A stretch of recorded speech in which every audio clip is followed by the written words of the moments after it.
everyone. I am Mansi Sharma, once again welcoming you to IndianTelevision.com's Media Mind, your guide to the enlightening, interesting, and innovative world of marketing in India. In today's episode, we have DDB Mudra Group CEO and MD, Mr. Aditya Kanti, with us, who has spent 17 years of his life at the organization, starting as an executive and climbing the success ladder with his exceptional performances. Just a little more than a year ago, he was handed over the chair of the CEO. And as fate would have it, his biggest challenger, probably throughout his career, came in the form of COVID-19, which has disrupted everything that we know today. So, today he'll be talking to us all about his journey into the marketing world, what inspired him, who motivated him, how he's handling the crisis, and how does the future look to him. We are glad to have you here, Aditya, today. Welcome. Thank you, Mansi. It's an absolute pleasure. Thank you for having me. Even before the chat began, we were discussing about Aditya's background a little. So why don't you share more about it? How did you end up in marketing? You said your father was from an army background. So I come from a family of a lot of people from the military. My mother's father was in the Air Force. My father's father was in the army. My father was in the Air Force, and very proud servants of the military. And I grew up in a household that was surrounded by all of the theater that comes with the armed forces, and all of the privileges that come with it. It's an interesting way to grow up. Every few years, 2 to 3 years usually, you're in a new place, a new city, a new school, and it shapes you, I think, in a way that very few life experiences do. I stumbled on this profession and on this career, to be perfectly honest. I was a reasonably good student, but pretty unclear about what I wanted to do for a living. There were a bunch of things I enjoyed doing, a set of interests that have stayed with me through life: theater, music, debating, sport, and then some of the subjects that I really enjoyed, including the liberal arts. And I was fortunate in after class 10, 11, to Delhi doesn't have a college a system for class 11 and 12, as you know well. So I went to a school called Air Force Bal Bharati, studied commerce there for no good reason. Because before class 10, I thought I wanted to be a doctor, and then a doctor in the family scared me off, saying that there's just too much studying involved. And the night before I had to pick my stream, I switched out to commerce.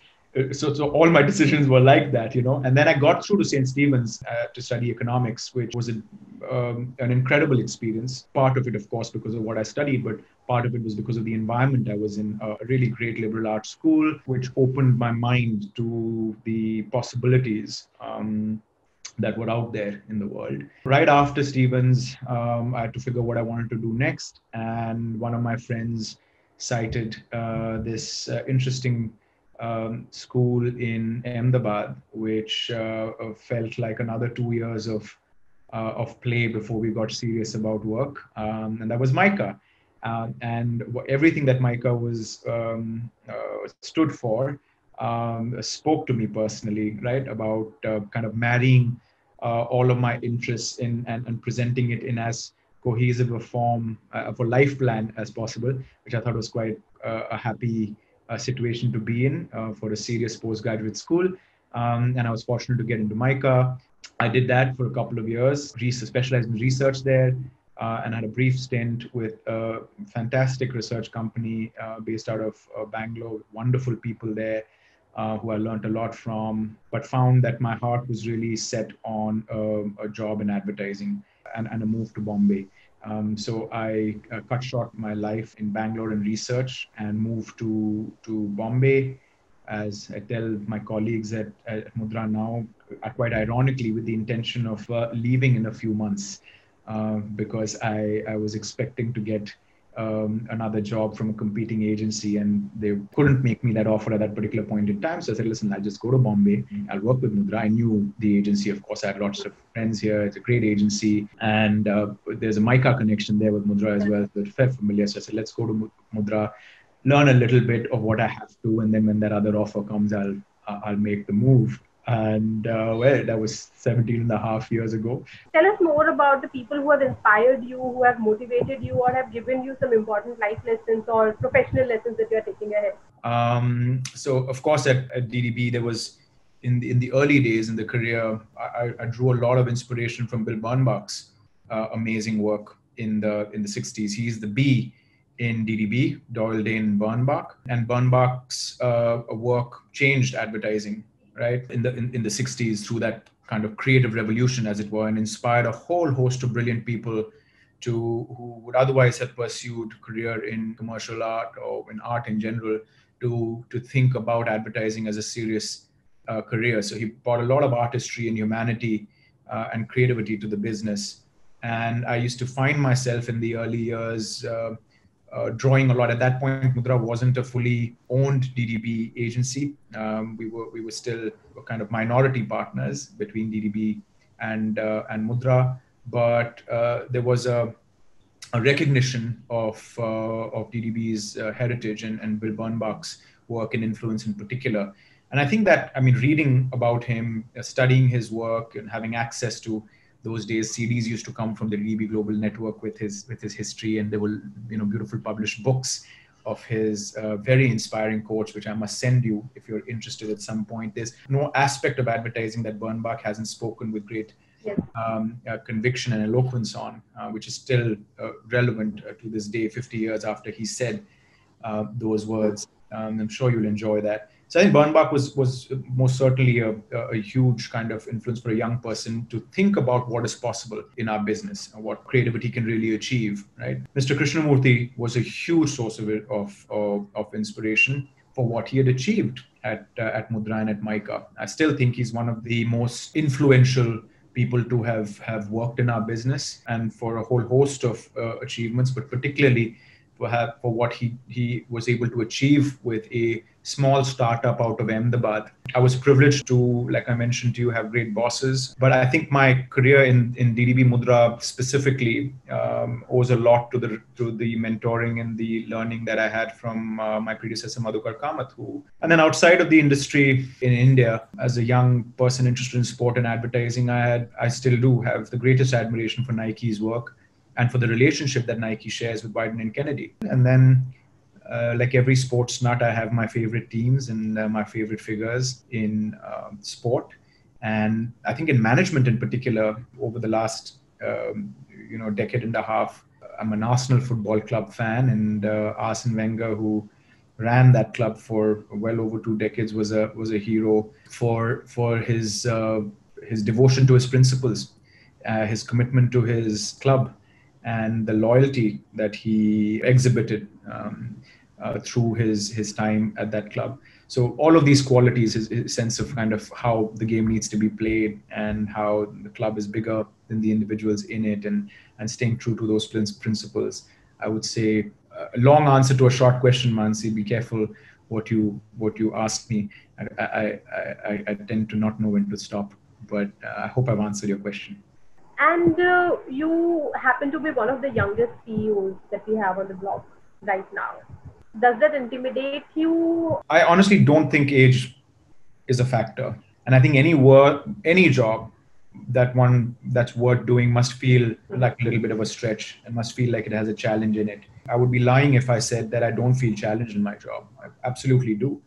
But am I intimidated by it, or was I intimidated by it, or daunted by it when I started to have conversations with DDB 2 or 3 years ago? I would say I was nervous, of course, and I continue to be every single day. But that feeling pales in comparison to the excitement that I have with the opportunity to be able to do this. And I think there are a few factors. Advertising, I think, is one way of defining what young looks like. But I think more importantly, in my specific kind of experience of this job, it did mean a lot to me that this was the company that I grew up in and that I love.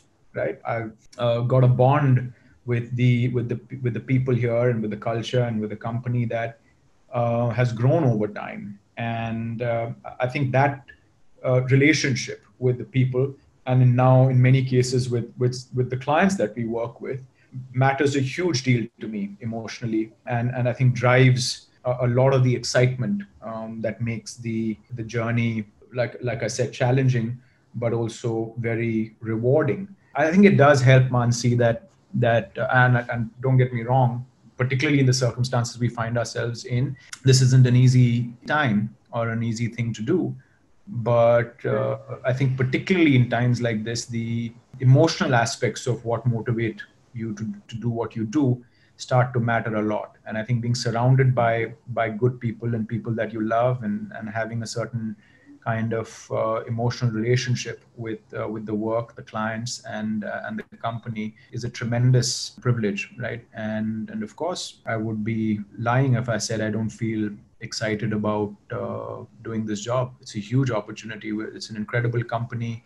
Can you share some more about this emotional aspect of leading a business? Because for most people, it might just look like numbers and Excel sheets and performances.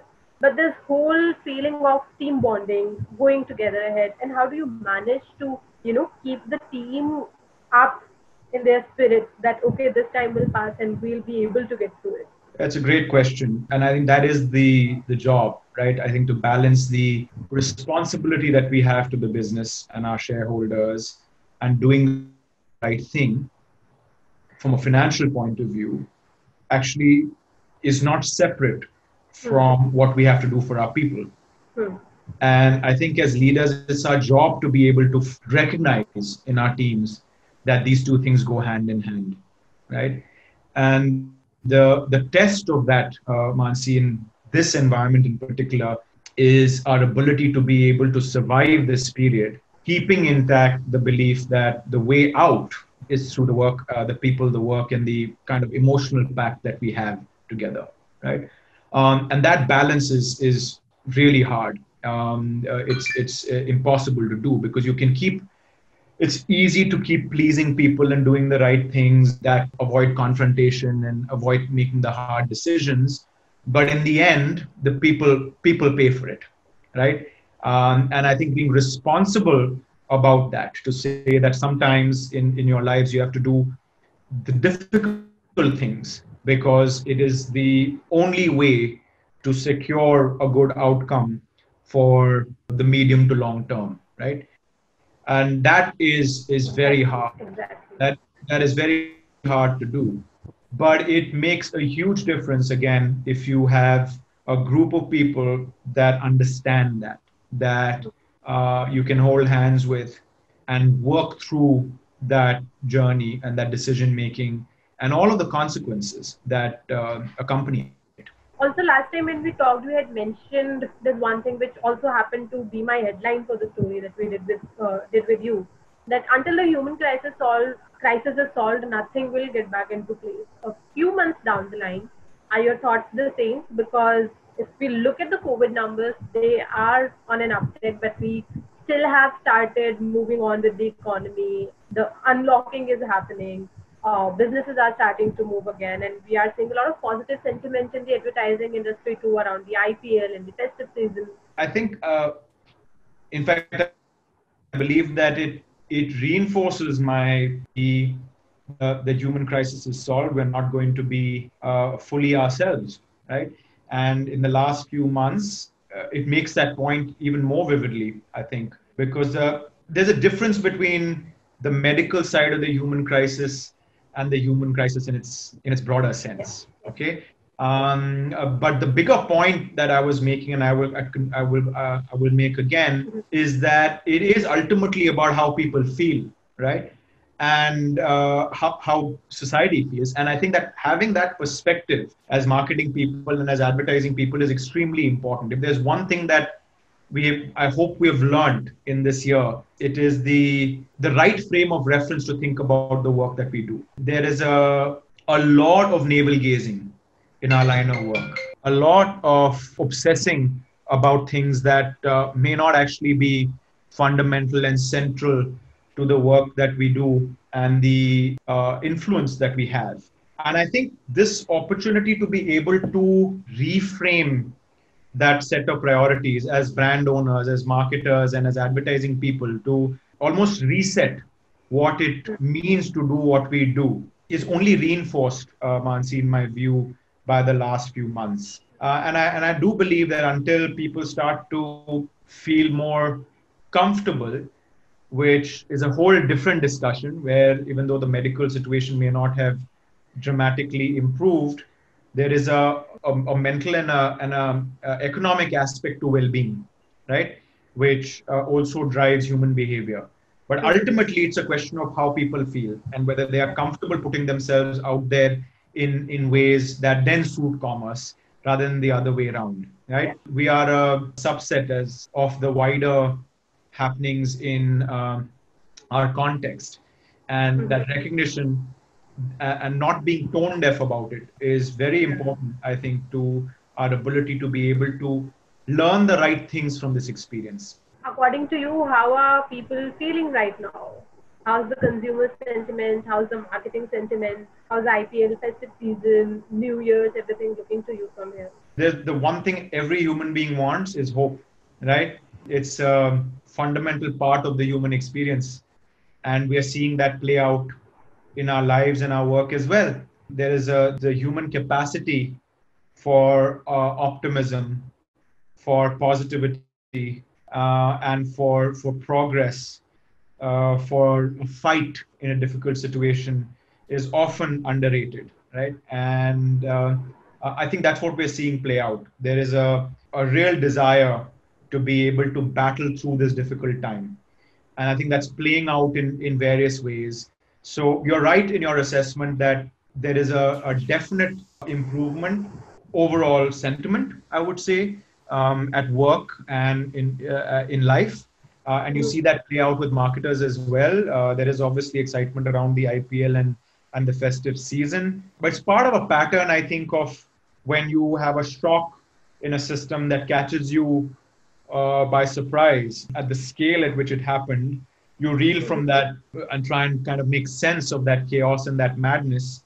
And then you apply your energy and your creativity and your talent to try and organize that chaos in some way. It doesn't mean that the chaos goes away or that we are headed into a full-fledged recovery. You've seen the GDP numbers and you've seen the projections on what a hit. It's not a joke, depending on the statistics that you choose to believe, 25% or 15 or 10. That kind of a drop in the scale of economic activity is massive, and you can't wish that away.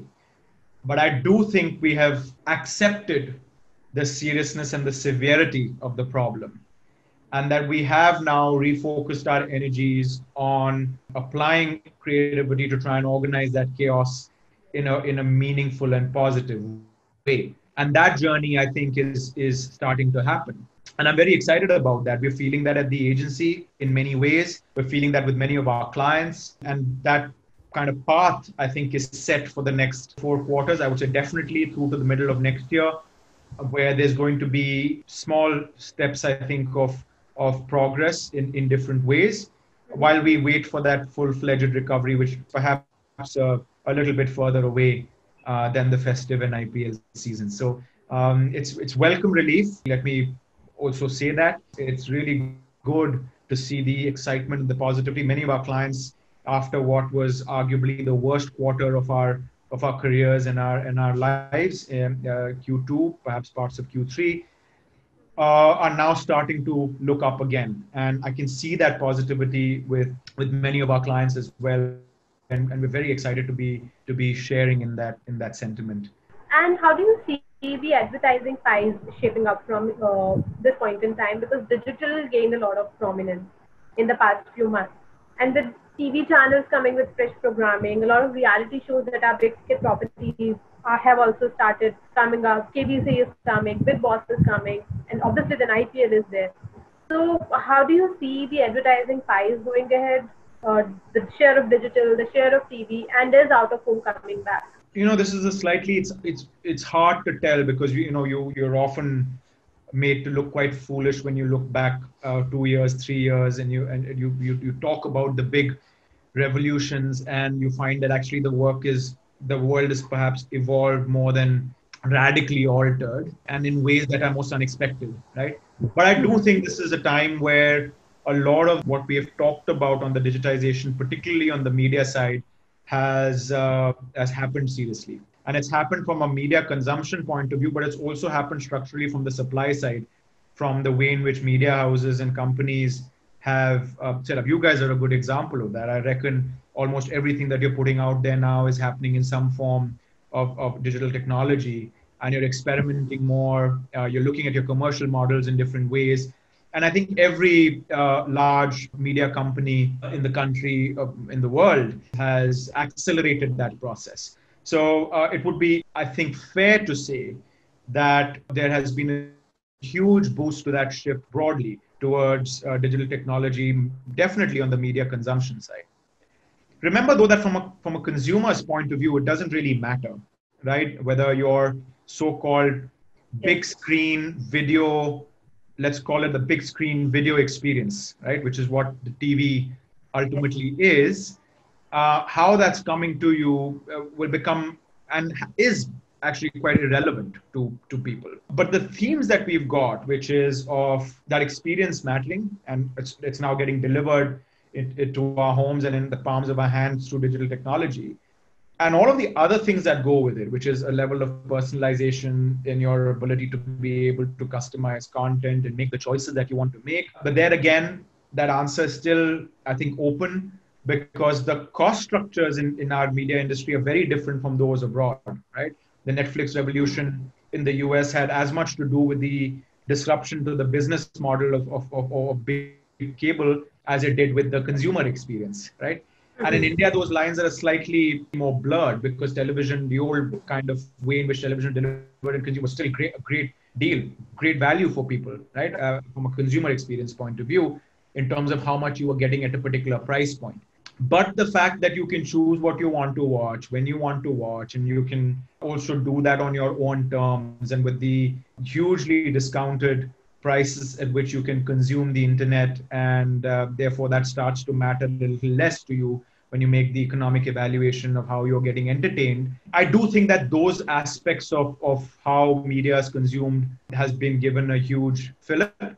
And it's not just from the consumer side, but it's also from the way in which the media owners, I think, are looking at their business models and looking at their structures. And we're seeing that, I think, with virtually all the big content houses and media companies that you can name in the country. All of them are investing in that vision and that path more seriously. So I think that shift is inevitable. So my last question to you would be, how do you see the future panning out for yourself and the agency? And are there some broad items on your agenda? Okay, these things I have to accomplish in the next few months or the next few years. I wish I knew how the future was going to turn out. So that I don't. But I do know what we want to try and do. The first is to, which I think we've made huge progress on over the last 6 months, is to be able to survive this really difficult time. And we've done that on the back of the extraordinary efforts of a team that I couldn't be more proud of. And it's come at a personal price for some people, which I will never take for granted, right? We've done some beautiful work on brands ranging from Stay Free to mark the first period of the millions of girls who've had to go through that transition in a lockdown within their homes with shared bathrooms. And like that, very cool work on Spotify. We launched, I think the biggest brand launch in the country for Disney Plus happened during the lockdown. We've done some lovely work on walls. There's some exciting work in the pipeline for Diageo, which I look forward to sharing with you soon. So I think that's the first thing. In this very difficult environment, the fuel of what drives all of us and the core of what we do as a company, which is to find the energy and the momentum around creativity, is something that we have been able to demonstrate. So that is something I want to protect and fight for and preserve. And that's what our team is focused on doing over the next, in the immediate future at least, right? The other priority is to go back to the point I was making to you earlier, is to do the really difficult things that we have said we always want to do, but have found excuses. They range from the seriousness of our efforts on diversity and inclusion, because I think this almost forced environment of working from home can be a real boon to how we treat women in the workforce, and kind of neutralizing some of those gender constraints that get in the way of women being able to fulfill their potential. And also for men to be able to enjoy some of the aspects of their roles as husbands and partners and fathers or sons. Thank you so much for being here today. It was an interesting half hour that we had with you. Thank you so much for joining us. Thank you, Mansi. I thoroughly enjoyed speaking with you, and good luck. Stay in touch.